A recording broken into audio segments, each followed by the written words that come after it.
everyone. Yesterday we focused on shoulders. Today I'm going to do a couple of stretches that are really great for your calves and your hamstrings, okay?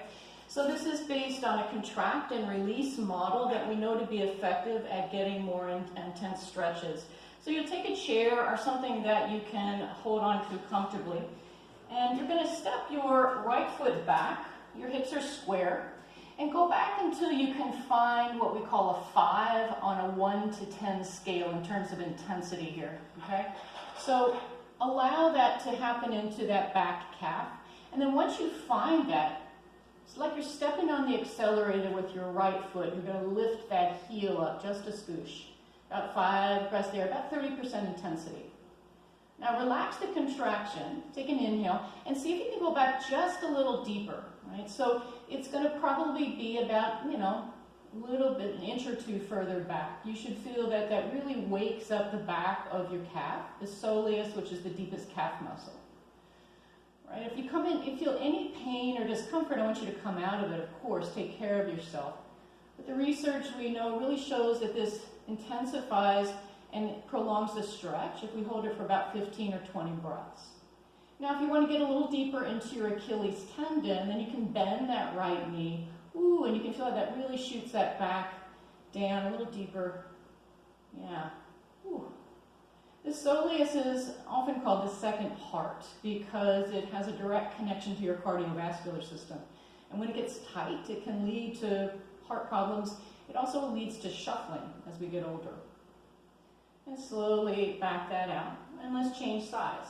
Step your left foot back, square your hips again, and then angle with a flat back toward the chair until you can really feel that intensity in your 5 range. Nothing too crazy. No overachievers here. Good, and then once you find that, step on the accelerator. That's going to contract the muscle. And then gently release the contraction. And see if you can either take your leg further back or you can slightly tilt forward toward the chair. Both of those activities will, or those movements will intensify that stretch.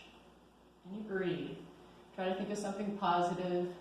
Smile, a little gratitude for all the people on the front lines battling this epidemic and trying to keep us safe and reach to people who are very disadvantaged.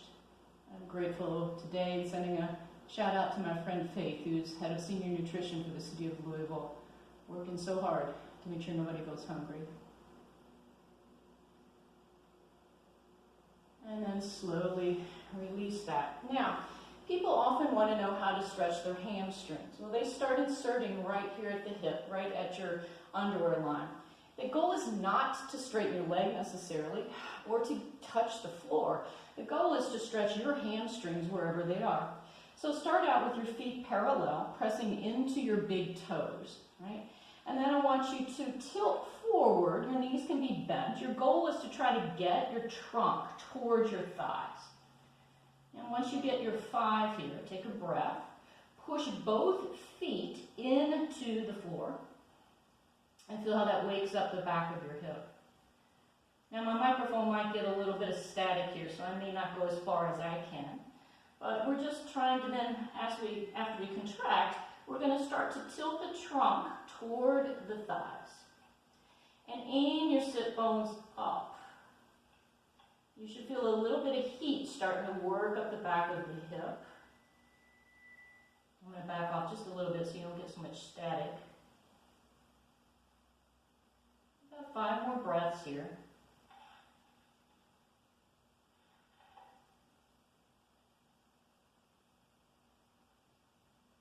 And then slowly release. An alternate position for people who may have a little bit of back pain is to take your foot up on a chair and pull your toes back towards you as you start to hinge forward. Now make sure that you're not just straightening your leg by hyperextending the back of the knee. That's a more superficial muscle that is easy to access. We want to get into the deeper 2-joint muscle of the hamstring. And so you would go through the same process here. Notice that I'm trying to keep a flat back, not rounding, for those of you who have osteoporosis especially. And then you would switch to the other leg and hinging over that. You can also just do 2 stretches. You could do the first one that we just did, and then try this one. Good, so keep flexible out there. Thanks so much for joining us. Until we meet again in person, I'll bid you adieu, and then please check our Facebook and our website, because we will be starting a regular class, not all of it, but a regular class schedule next week. We'll continue with our free classes through Sunday. Thanks so much. Bye-bye.